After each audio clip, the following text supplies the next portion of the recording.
자, 여러분 반갑습니다. 강유수 교수입니다. 자, 오늘은 우리 중국의 제자가 이제 배우고 나서 이제 중국을 넘어가서 지금 사업을 하고 있는데, 이게 통해 중국은 또 이 시합들이 크잖아요. 배드가 70개래요. 그래서 인구가 많다 보니까 중국 규모가 큰데, 하여튼 거기서 질문이 왔는데 여러분들도 아셔야 될 것 같고, 그래서 질문을 받고 답을 깔끔하게 해드리겠습니다. 자, 질문을 좀 질문해주십시오.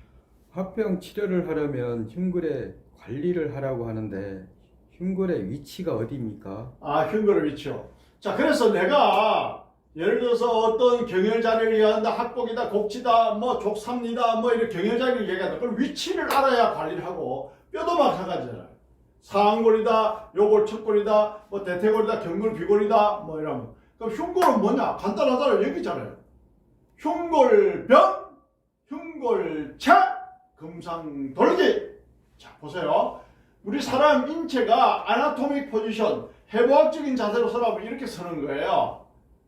그 다음에 경락학적인 자세는 어떻다? 이렇게 쓰죠. 자, 그런데 우리가 이 해부학적인 자세, 경락학적인 자세는 왜 그렇게 포지션을 취하냐면, 보기가 좋고 편안하고 많은 면적을 한꺼번에 볼 수 있다는 거예요. 분석을 하려면 많이 봐야 되잖아요. 그죠? 자, 그러면은 우리가 어떠한 뼈를 교정한다라고 했을 때 뼈의 위치를 알아야 어자스트먼트 교정을 하지. 그렇죠? 그래서 위치를 알아야 돼. 흉골은 저기를 얘기해. 흉골병, 흉골책, 금상돌기. 그럼 흉골병, 흉골책, 금상돌기 또 어떤 역할을 하느냐? 자, 수승화강 두한족열. 머리는 차갑고 발은 따뜻해야 된다, 이런 말 있잖아요. 그러면은 우리가 화가 난다, 흔히 뭐 시절말로 열받는다 그러면 화가 치밀어 오르잖아요. 그럼 어때요? 이 흉골을 타고 열이 올라갑니다, 이렇게 위로. 그러면 어때요? 수성화강이 안 되죠. 물기운, 수성, 물기운, 차가운 기운이 올라가야 되는데 따뜻한 기운이 올라가잖아. 그러니까 어떻다? 머리에 열을 받아. 머리에 열 받으면 어떻다? 스트레스 받는 거야. 스트레스 받으면 어때요? 머리카락도 빠지고, 또 머리카락도 가늘어지고, 뭐 이렇게 되는 거예요. 그 다음에 화가 치밀어 오르니까 어떻다? 정상적인 일을 할 수가 없고, 정상적인 사고를 할 수가 없고, 또 부교감신경, 몸을 안정화시키는 부교감신경이 활발하게 움직여야 되는데 흥분시키는 교감신경이 막 움직이고 이래 된단 말이에요. 그래서 특히 옛날 우리 어머니들 남편들이 속썩이고 하면은 화병이 생긴다 그러잖아요. 그럼 어때요? 자기도 모르게 가슴을 막 이렇게 치잖아요. 그게 자기도 모르게 불시불식간에 이 흉골병, 흉골체, 금상돌기가 마사지하는 거예요, 이게 사실은. 자기도 모르게. 이해가십니까? 그래서 그 화병하고 연관된 혈순환의 통로다, 이렇게 이해하시면 돼요. 자, 그래서 우리가 뼈의 위치는 사실은 정확하게 알 필요가 있는데, 자, 여기는 이제 후두골이라고 그러잖아요. 후두골도 여기에 이제 위에 이제 동그란 두뇌가 이제 이렇게 척두골 두 개가 있고, 여기 후두골 있잖아요. 여기 관상봉합으로 쭉 나눠져 있고, 시상봉합으로 나눠져 있고, 여기 람다상봉합입니다. 그 다음에 서비컬 경추가 있고요. 여기는 어떻다? 흉추가 있고요. 여기는 요추가 있고요. 여기 선추가 있고 미추가 있습니다. 요거는 이리움 장골. 여기는 장골넘. 그 다음에 여기는 장골입. 여기는 장골와. 그 다음에 여기는 골반공. 요거는 폐쇄공. 요거는 치골. 대퇴골, 대퇴골도 이렇게 이야기하죠.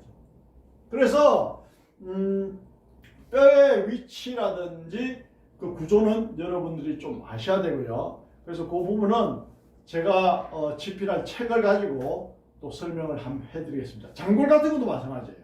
우리가 골반 그러면은 이 장골과 앉을 때 닿는 이 좌골과 이 장골과 좌골과 이 치골을 합쳐서 관골이라고 해요. 관골에 이 선골과 미골 합치면 골반이 되는 거예요. 그러니까 골반도 그냥 골반이 되는 게 아니고, 관골에 선골과 미골을 합치면 되는구나. 광골은 장골과 자골 칩을 이야기하는구나. 뭐 이런 알아야지 얘기가 되잖아요. 자, 그런 부분을 한번 설명을 제가 집필로 책을 가지고 설명을 한번 해드릴게요. 자, 책을 보시면은 자 이렇습니다. 자, 가까이 와서 보세요. 자, 이제 몸체자 체부의 해설 이렇게 나오죠. 체부의 해설. 인체는 외형면에서 볼 때 두, 경, 흉, 복, 상지, 하지 등의 6가지 체부로 나눌 수 있다.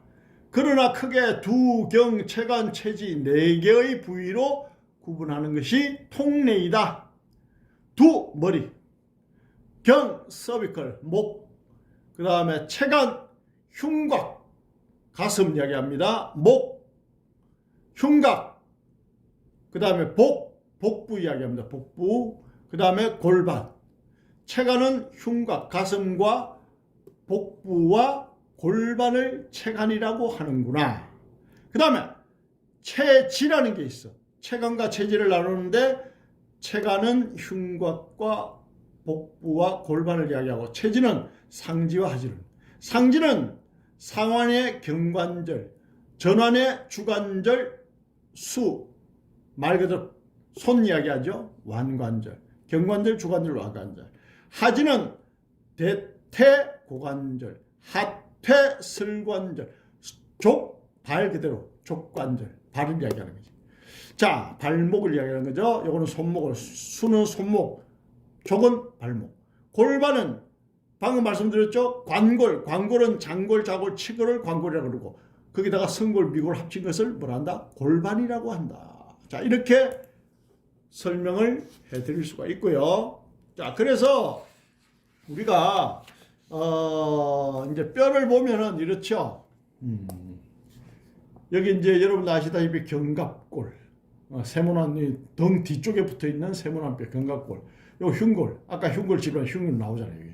흉골병, 흉골체, 금상루기. 세부적으로 나누면 그렇다는 거예요. 전체 흉곽, 흉골. 그 다음에 요거는 장골, 이리움. 그 다음에 청골, 세크룸, 미골, 악식스 이렇게 나오죠.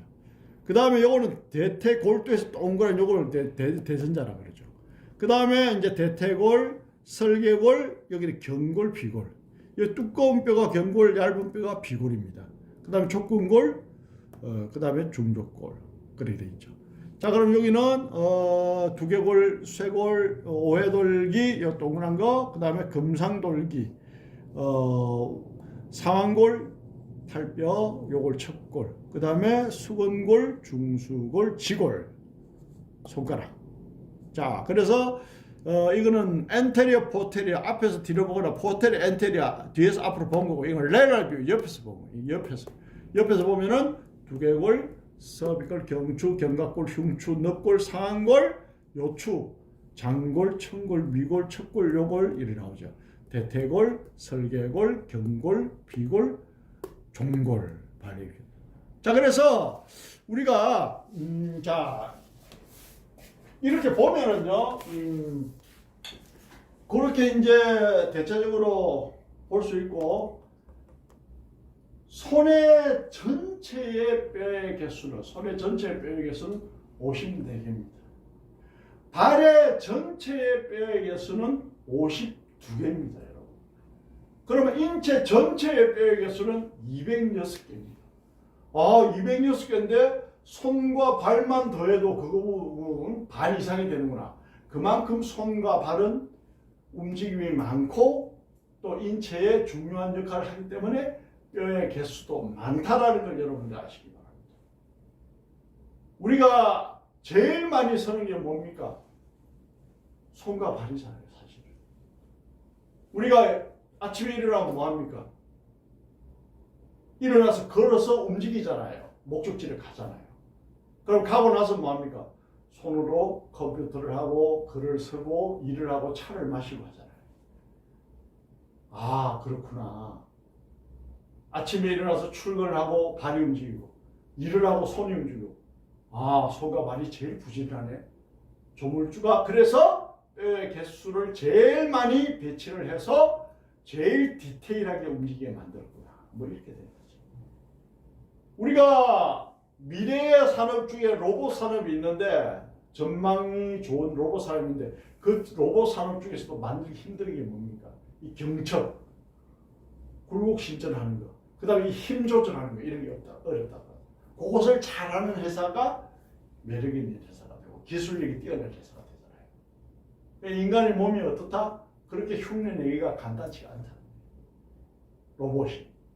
자, 그래서 어쨌든 간에 발의 뼈의 개수가 많고 손의 뼈의 개수는 발보다 더 많다. 아, 그렇구나. 중요한 역할을 하는 데는 뼈를 많이 조합을 해서 디테일하게 움직이게 만들었구나, 조물주가. 아, 조물주의 힘은 대단하구나. 조물주는 위대한 인간을 만들었구나 하는 것을 깨달으면서 여러분들이 뭘 아셔야 돼요? 아, 그런 위대한 인간을 만든 조물주가 인간을 어떻게 살아가게 만들었겠느냐 이거지. 건강하게 살아가게 만들었다고 저는 보는 거예요. 그게 뭐야? 인체의 면역력, 항상성을 여러분들이 유지를 해야 되는 거예요. 약은 인간이 만들었고 주사도 인간이 만들었지 하느님이 만든 게 아니잖아요. 조물주 하느님은 그런 거 안 만들었어요. 그래서 우리가 몸을 관리를 잘하면은 정말 하나님이 주신 그대로 건강한 상태로 살아갈 수 있게끔 만들었다라는 얘기를 하는 거예요. 그럼 어때요? 적당히 좋은 음식을 적당히 드셔야 되고 적당히 운동을 하셔야 되고 척추에 정렬이 발라야 되고 또 자연에 순응하는 생활을 해야 되고 그러한 밸런스가 맞춰져야 돼요. 또 뼈를 생각하면 좌우 대칭 균형의 개념을 반드시 여러분들이 생각하셔야 돼요. 오른팔이 지나치게 길다. 왼발이 지나치게 길다. 그럼 척추는 틀어지게 돼 있잖아요. 시소 생각해보세요. 여기서 1도만 틀어져도 이외에는 어때요? 10도가 틀어질 수 있잖아요. 여기서 봐. 1도만 틀어져도 여기 10도가 틀어질 수 있잖아요. 여기는 3도만 틀어져도 3도만 틀어져도 어떠다? 이거 30도가 틀어질 수 있잖아요. 결과적으로. 그게 무슨 말이냐? 다리 길이가 1cm만 차이 나도 어떻다? 내가 부지불식간에 이렇게 절게 되잖아요. 그럼 어떻다? 머리까지 전달되면서 척추는 아름답게 변이가 올 수밖에 없는 거예요. 그러한 논리를 아셔야 된다라는 말씀을 드립니다. 그런 논리를 알고 제가 척추 교정을 여러분들에게 알려드리고 근육 관리를 알려드리고 경락에 관해서 알려드리고 수기요법의 여러 가지 기법들을 알려드리면은 그러한 기본적인 소양이 되어 있는 바탕 위에서 여러분들이 인체를 바라보는 관점을 가져야 된다라는 말씀을 드립니다. 구독과 좋아요, 알림 설정을 누르시는 분은 수기요법의 실전 최고수가 될 수 있다라는 말씀을 드리면서 다음에는 더 유익한 영상으로 뵙겠습니다. 감사합니다. 강규수 교수입니다.